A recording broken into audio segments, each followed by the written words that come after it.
Well, I think it's time to nap this one, the flake. I gotta admit, these are not easy. So if it breaks, it breaks, but I'm gonna try to be very careful with it. Okay, so the first thing I'm gonna do is thin down the tip. And yeah, I got my copper flaker back out because it's just so much more forgiving, especially on the tip. I will switch back to steel here in a minute, but I want to thin down the tip, and copper is a lot more forgiving as far as not crushing the edge. I have trouble crushing the edges on the tips, and I don't want to be putting a lot of pressure to try to overcome the crushing by first abrading and then applying a lot of pressure. Abrading helps to prevent crushing, right? But you also end up applying more pressure or more percussion on an abraded edge. I just took a break from the last video and I almost fell asleep. So that means I gotta go to sleep early tonight.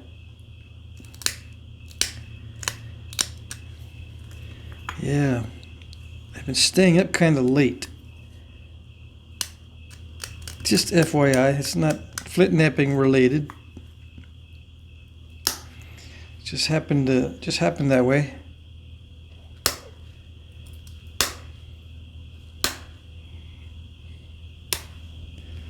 So yeah, you can see. I think you can see how easy it is to remove flakes with the copper pressure flaker. I abraded it before I started, I think, the other day. Maybe not. Maybe that was abrasion from the previous owner of this flake. All I know is it feels like it's been abraded a little bit. I thought I might have done it, but I don't remember. Anyway, yeah. I'm going to switch to steel here, but I'm going to come back to the copper to do the very final finish work. I just want to test this out. It looks like it's working well. Yeah, I don't have to abrade much at all. So I'll come back and use the copper when I do the final finish and sharpening. All right, so what is the strategy for thin flakes? Well, for one, you don't want to bridge it between two high points. You want to make sure that the pressure or percussion is not going to cause undue bending stress. Now, a lot of times the pad, when you're pressure flaking, will cause a bridge between 2 points, between two areas, and that will cause the whole thing to snap. And the bigger it is, the bigger the preform, the easier it is to snap it.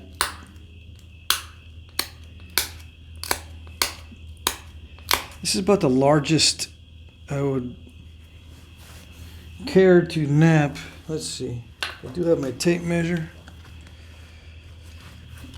I have napped larger flakes than this that were thin, but they never really end up looking really nice. Okay, 1 inch wide by almost 2 inches long. Yeah. If you're just starting out, I wouldn't get any bigger than that, although there are some flakes that are much bigger, that are very flat. I wouldn't want to go more than this. Let's see, I got to figure out a way to... It's got a slight curve in it. That's a problem. It's got to be perfectly flat for best results. Because if it has a curve in it, it can snap easily. You know, this will cause a bridge between that point and that point, or that area and that area.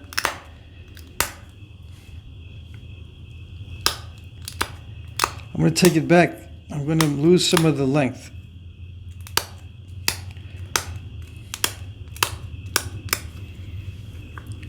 This is 99% just pressure flaking.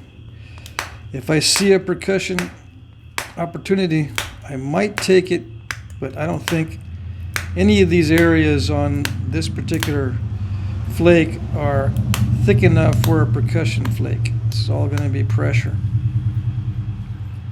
Now, if you have experience doing a lot of pressure flaking, this is not a big deal.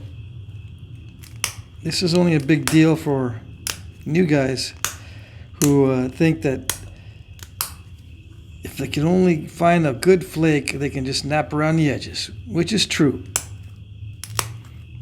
But there are certain things that you got to watch out for, namely the bridging thing. I could keep that.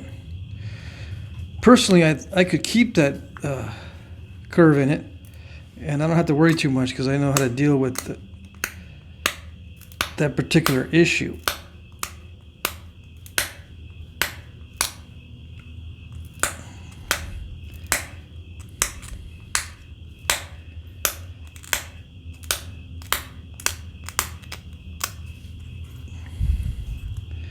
I'm going to try to eliminate as much of it as I feel comfortable with.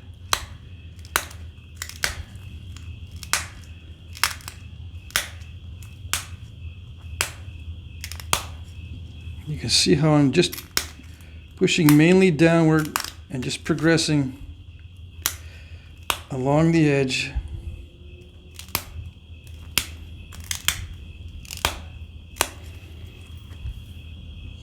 No long flakes. And it's a little bit straighter because I lost some length. But that's it. That's pretty much it. I'm just going to trim around the edges, and if I find that there is a thick spot after I do the trimming, I'll send in some flakes to remove the thin spot, either with pressure or percussion. Now this is Georgetown flint, so this is like the highest grade you can possibly get. So that helps. If you're trying to trim around the edges on a very difficult to flake stone, you're going to end up using a lot of pressure or a lot of percussion, and that's the formula for snappage. So you want to get flakes, yes, get flakes, but also look at the quality. It's not that difficult to get good quality flakes for free, even. So there's not much excuse for using really poor material for this kind of thing. They're not that difficult to get as far as high quality flakes.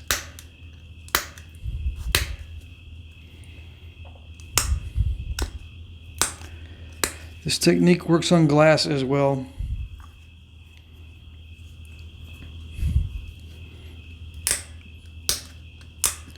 And bottle glass seems to be the best, I think.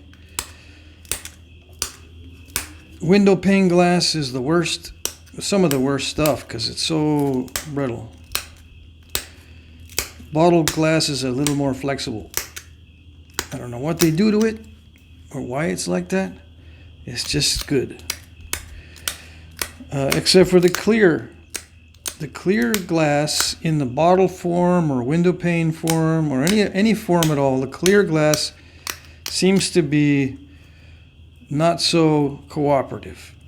Both in terms of can't see the darn waste flakes and they get everywhere, and you can't really clean them up if you can't see them.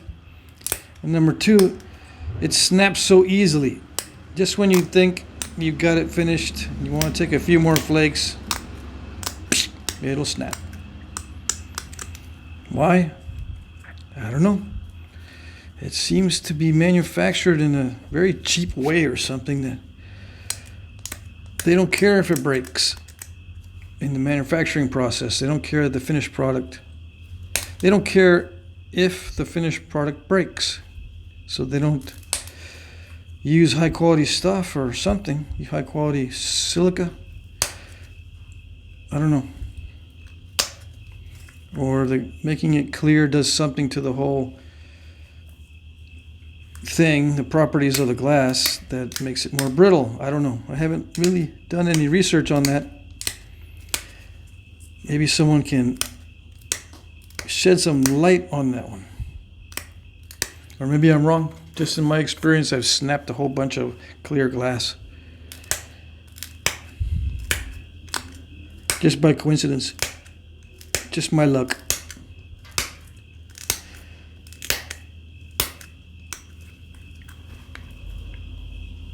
So that's the basic shape.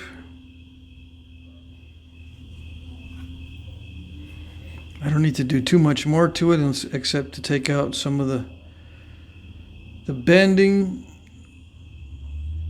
you know, kind of straighten it out.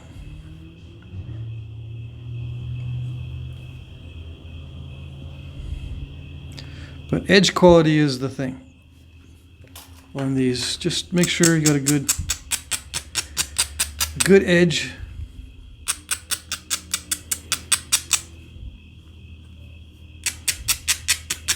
That's all you can do, really. And not worry about what's on the interior. Try not to install any step fractures. I could go really, really thin with this.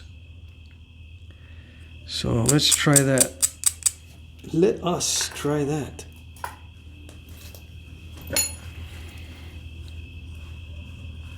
The domed pad really helps, and if you don't have one and you can't make one, I don't make these yet because I'm not set up for it. Every time I try to get set up, I lose a lot of money because I'm not doing anything else.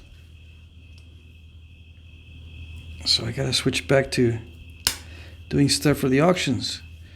The reason why it takes me a while to do this, or to produce the pads, is because it creates a lot of dust. I can't be doing it in an area where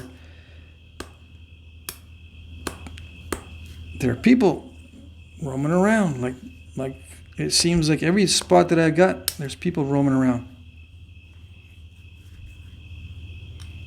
I don't want to be creating a whole lot of dust for everybody,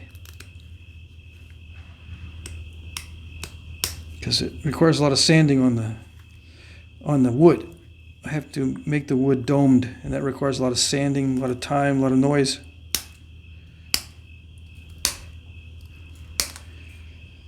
It's just slow. I'm a slow sander. Seems like I can't shape these without taking forever.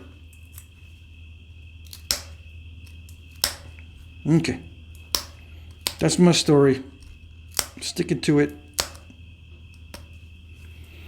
I'm eliminating bumps, and I'm going to start thinning the tip area, and what that will do is it'll make it a little bit straighter, hopefully.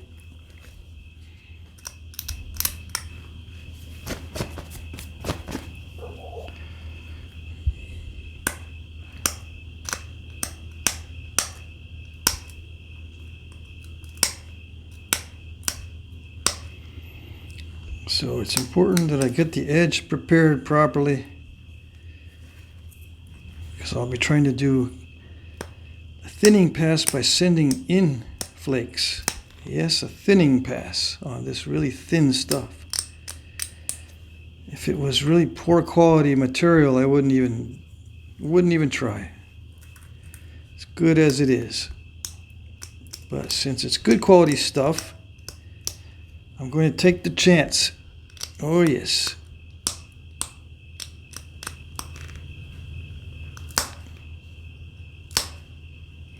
pushing inward now. There's a lumpy spot right there. And copper is a little more forgiving. If I don't abrade, I can still push off a flake because it grips the edge really well. Yeah, so it's good for final sharpening and that kind of thing.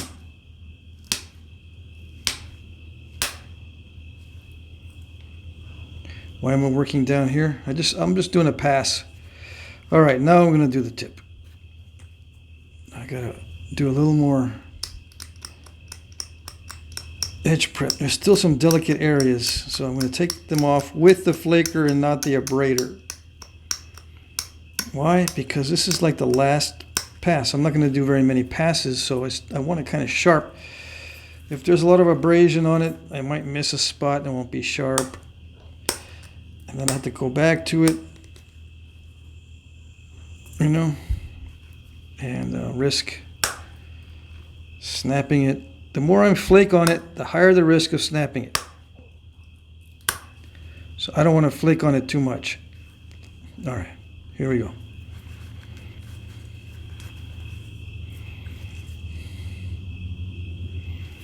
I'm going to thin this side. See how it's dipping down a little bit. So if I thin that down, it'll straighten it. It'll give, I guess, it's not an illusion, but it's going to be just kind of cosmetic looking. It is going to be a little straighter, I suppose.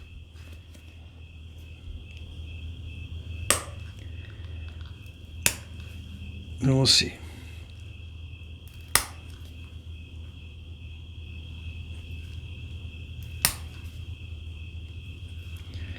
Yeah, I need to dull the edge a little more. Push inward.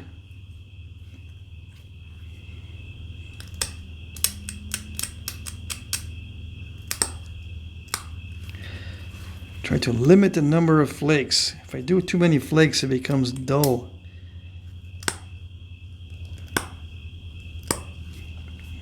Okay.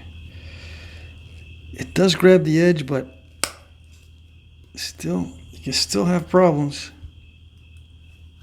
Oops. I don't want to hold it too rigid. Holding it way too rigid will snap it. Okay, so that's as much as I dare to remove from that side. I can do some off the other side.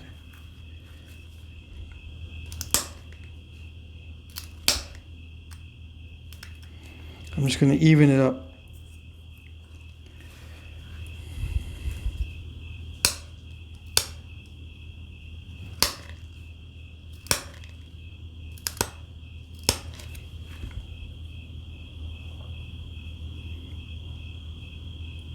Okay, so it's pretty straight.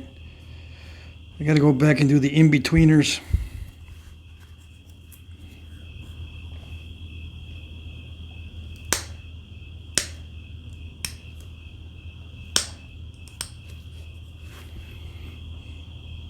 Okay. Other side.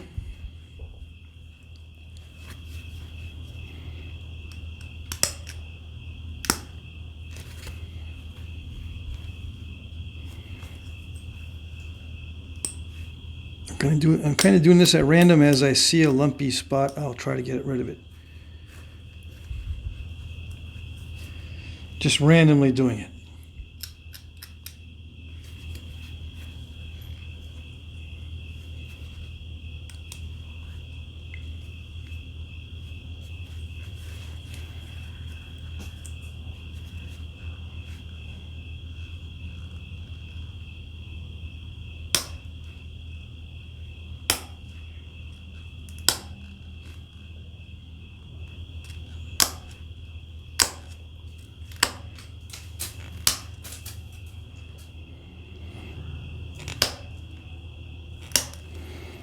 As I go downward, I can put more and more pressure, so it's more and more pressure as I go downward.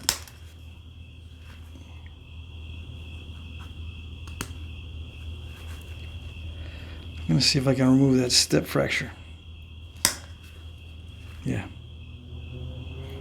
Okay, almost done. As far as the blade edge, do the in-betweeners.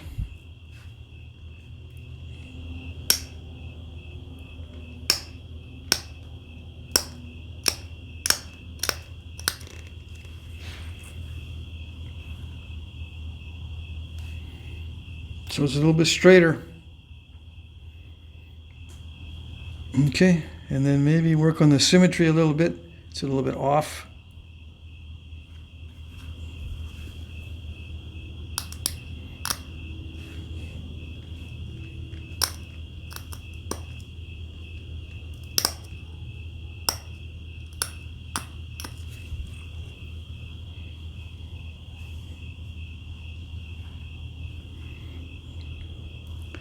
Still a little bit off. A little bit. It's not exactly on center. So I'm going to try it.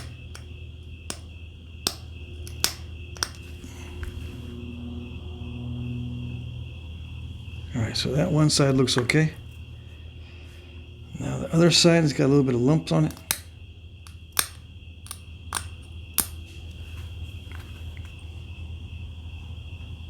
Okay, that's the tip. Tip is done.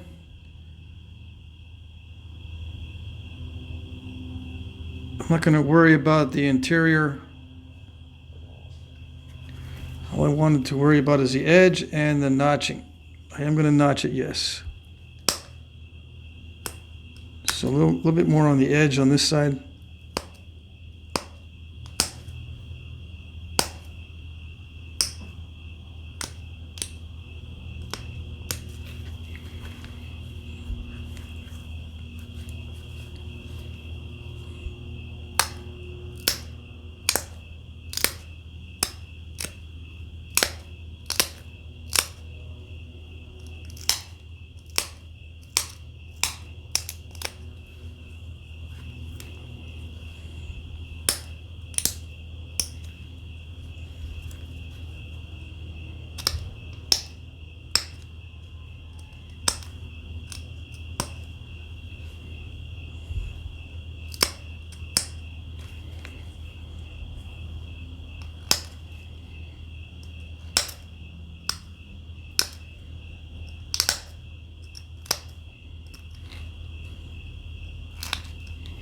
I guess you could call those small serrations.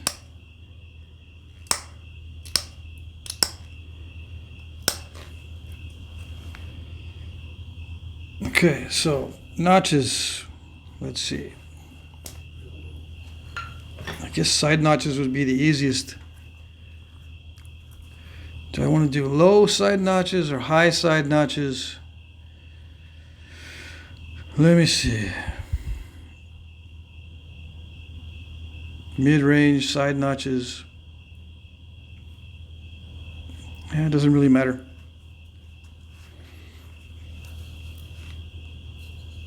I'll just say it's an art piece. Yeah. Now this is a little bit too fat. Okay.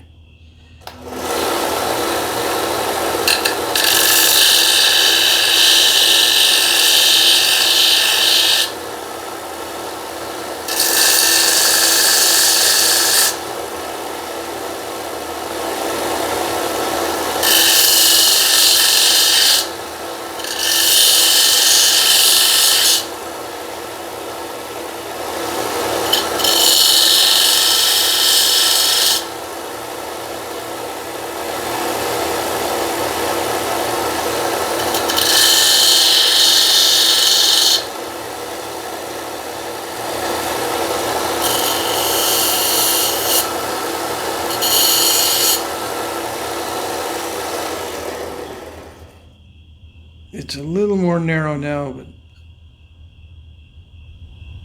not by too much. So instead of taking all night to sharpen that, I forgot to do it ahead of the video.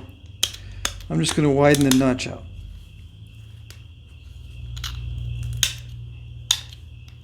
Yeah, well, I put a wide notch in when it's so thin. I can do a narrow notch. I can do a narrow entry and everything.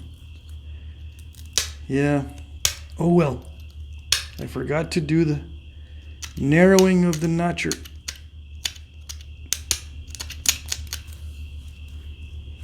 Or I forgot to do the thinness of the notcher. Excuse me. Forgot to thin out the notcher. That's just the way it goes. Make doo-doo with what I got.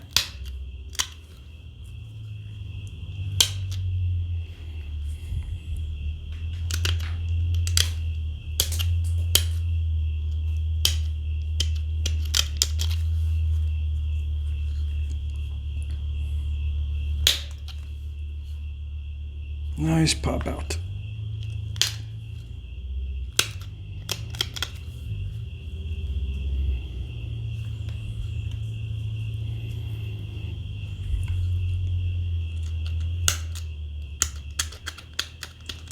I'm going to expand these notches out a little bit as I go.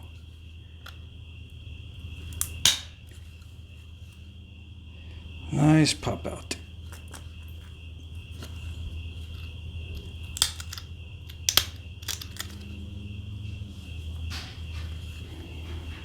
Okay, I gotta position the arrowhead way up here.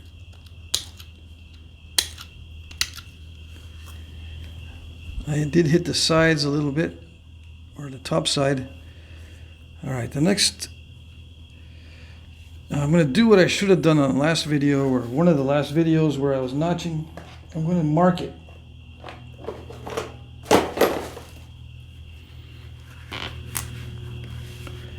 So the notches will start evenly.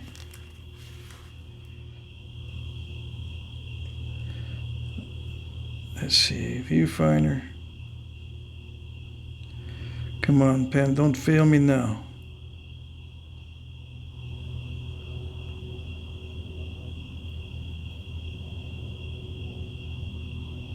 Somewhere in that area.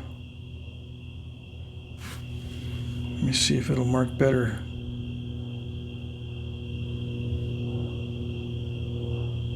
Yeah, okay.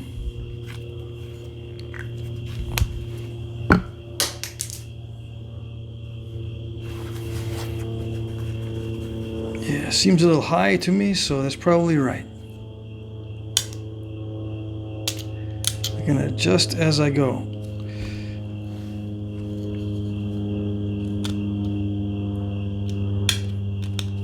I probably should resharpen this. Thin it out more on the flaker, but oh well. Yeah, it's still too low. Oh well. I ended up still too low on the notch.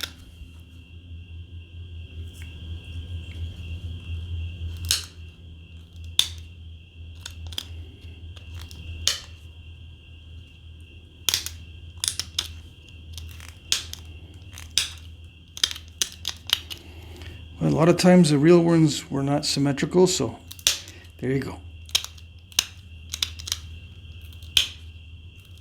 No biggie.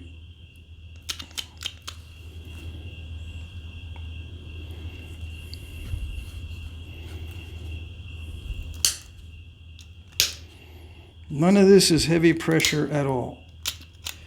But there's sometimes where you're going to put more pressure than you're comfortable with. But that's just the name of the game. If you're comfortable, you're going to end up with something thick or not very pretty.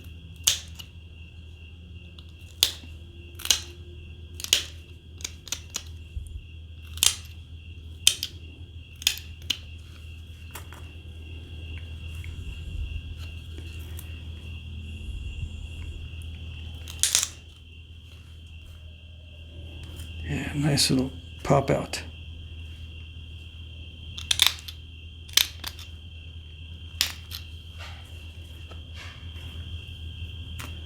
All right. Let's see. And then I'll trim the edge so that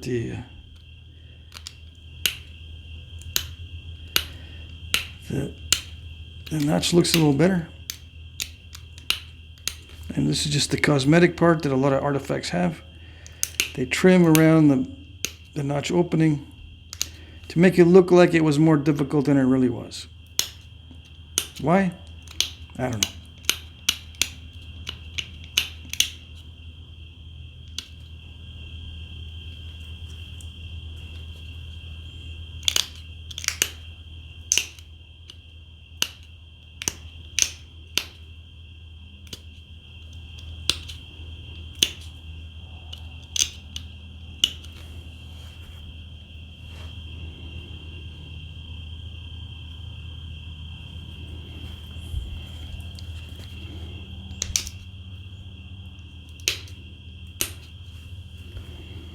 Okay, I guess that's a 30-minute flake arrowhead. Yeah. Let's see. 31 minutes. Explanation and everything. Very, very thin. I could go deeper with the notches, but I'm not going to. And that's it.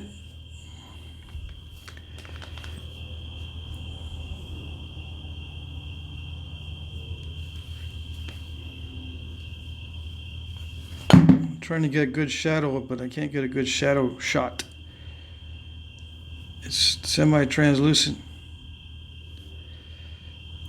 I'm getting glare, so hold on, bear with me. That's a little bit better, yeah.